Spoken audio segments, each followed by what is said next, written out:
In this issue of Spacecraft Guide, we're going back to the surface of the moon to look at another instrument that told us the properties of the moon. And with that, for our, not only are we going to talk about the properties, but for our Patreon subscribers, we're going to talk about uh, what other things they did to figure out the composition of the moon. And also for paying Patreon subscribers, we're going to talk about a unique characteristic of the moon that not many other planets have. And with that today, we are going to talk about the passive seismic experiment of the LSIP that was on the surface of the moon from the Apollo 12 through 17. And if you click on it, it takes you to the passive seismic experiment package page. And on that, we're going to find that the passive seismic experiment studied the propagation of seismic waves through the moon and provided our most detailed look at the moon's internal structure. Now, Apollo 11 had it, but then there were a more sophisticated was on Apollo 12, 14, 15, and 16 landings. In 17, they had a whole new one that did even more. Now, what this did is actually measured how the moon reacted to earthquakes, and part of the ways they did it is they sent charges, they sent mortars, and they figured out what had happened or what the shock was like. But mostly this looked at other seismic activity on the moon. And from those mortars that they set off, they could tell not only here on this one spot, but also the other spots where the men landed on the moon. And they could tell the properties of the moon. And what they found out was that the moon, its crust was made of pyroxene, and the core was mostly iron and sulfur. And most of this material, they also found out where this material, or where the material ended up, and it's the side of the moon that we see all the time.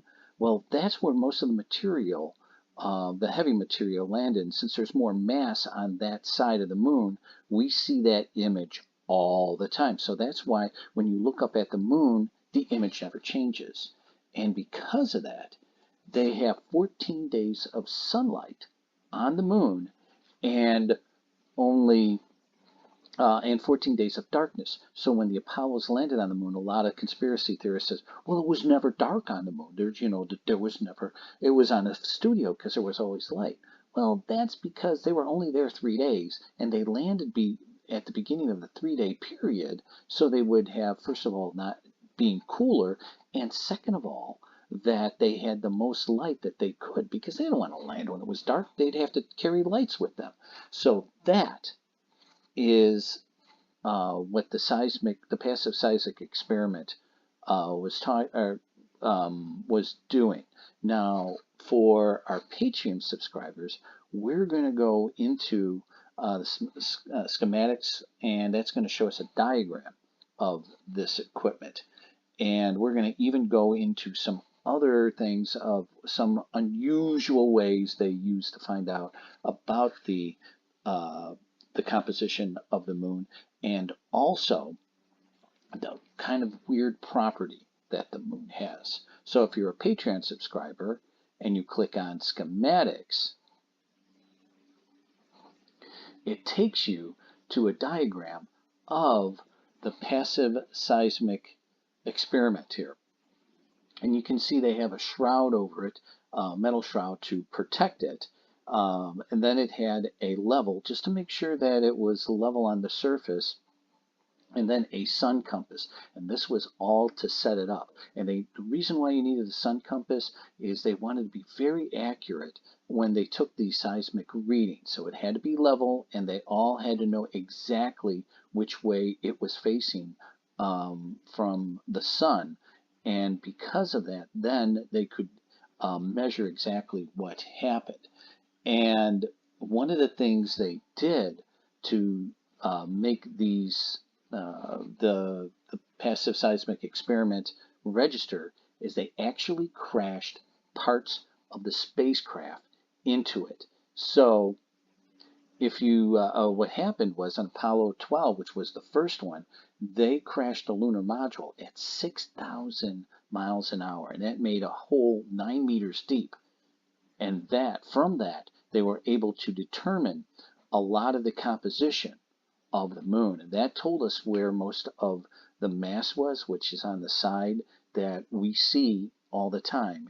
That's what we call tidal lock.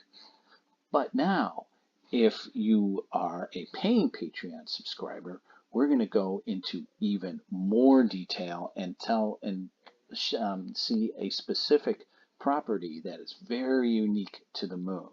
So for our Patreon paying subscribers,